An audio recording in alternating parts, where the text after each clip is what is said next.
Back in 1990, the story of Kimberly Bergalis stunned the nation.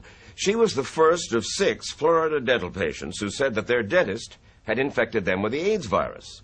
The dentist died of AIDS. Kimberly died, as have 2 of the other patients.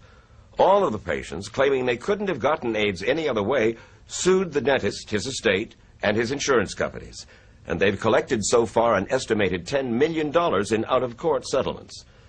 The case made a lot of us worry about going to our own dentists, and it made us wonder about how it could happen.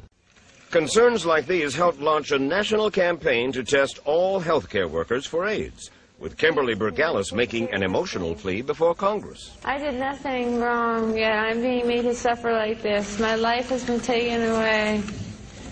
Please enact legislation so that no other patient or health care provider will have to go through the hell that I have.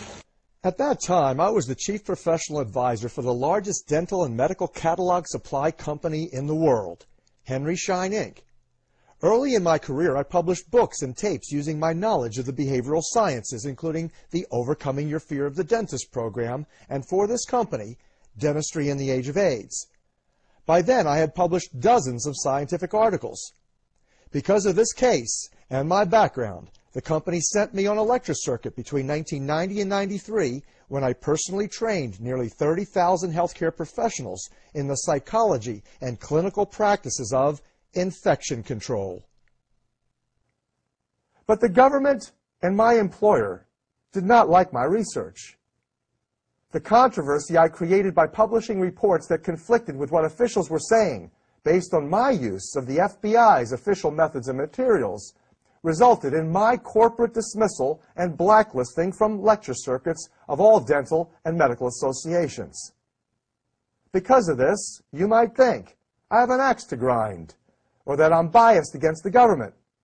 Some people, especially health officials, dismiss my credibility because I began my career as a dentist, even though I received advanced degrees, one from Harvard University in public health, behavioral science, and 2 more doctorates since then. In short, I have been character assassinated sufficiently to say it is easy to assassinate a messenger. It is a lot harder for intelligent people to dismiss an honest, well-documented message.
Hello, I'm Dr. Leonard Horowitz.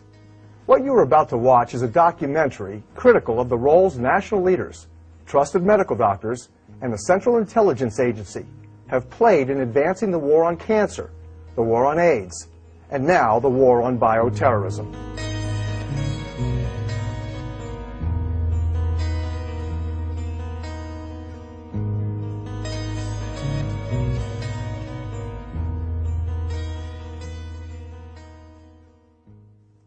This controversial program examines the wars in which we have invested from an alternative perspective.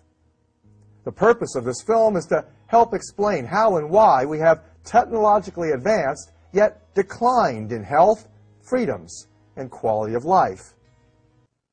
Currently showing on televisions around the world via satellite is the United States Department of Health and Human Services History of Bioterrorism.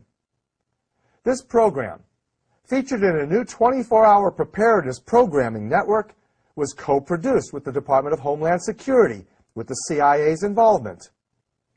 It is said to be an educational encouragement to prepare you and your family for threatened, virtually impending catastrophes, especially bioterrorist and nuclear attacks. The network's featured documentary provides the opportunity to critically examine whether or not officials representing our government are telling us enough of the truth to make informed choices impacting life or death. Many critical choices now need to be made. The government explains this for your health and safety. Without honest information, your decisions might literally kill you or your loved ones. That's why this program is so important.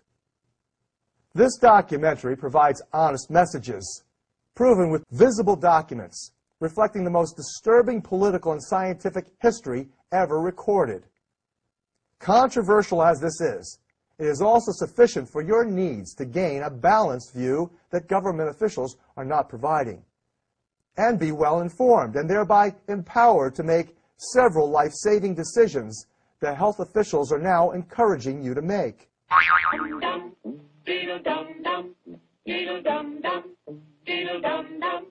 There was a turtle by the name of Bert, and the turtle was very alert. When danger threatened him, he never got hurt. He knew just what to do. He ducked and covered, ducked and covered. He did what we all must learn to do. You and you and you and you, duck and cover. Be sure and remember what Bert the Turtle just did, friends, because every one of us must remember to do the same thing. That's what this film is all about. Duck and cover. This is an official civil defense film produced in cooperation with the Federal Civil Defense Administration and in consultation with the Safety Commission of the National Education Association. If you are my age, you might recall during the 1950s and early 60s, school children throughout America were required to brace themselves beneath their desks at schools in defense of a Cold War nuclear weapons attack. I remember as a child how completely absurd this was in the event a nuclear bomb were to explode within 100 miles of my classroom, as I was shown repeatedly the devastating effects relayed by television and movie theater newsreels. The waves of destruction spread hundreds of miles around Ground Zero, leaving nothing but ashes and debris. Only recently did I learn that those civil defense procedures were generated by nuclear weapons industry leaders in collaboration with our elected officials, who pledged this defense of our nation was required to maintain the world's balance of powers, economic stability, and military might. First, you'll have to know what happens when an atomic bomb explodes. You will know when it comes. We hope it never comes, but we must get ready. It looks something like this. There is a bright flash, brighter than the sun, brighter than anything you've ever seen. If you are not ready and did not know what to do, it could hurt you in different ways. It could knock you down hard or throw you against a tree or a wall. It is such a big explosion, it can smash in buildings and knock signboards over and break windows all over town. But if you duck and cover like Bert, you will be much safer. This documentary examines the government's latest efforts to get you to duck and cover. It exposes the CIA and puppet politicians operating as prostitutes for multinational corporate criminals, behind whose policies for preparedness lies genocide. Coming up next, discover how bioterrorism has been used historically and in the present on History of Bioterrorism, and actor Andre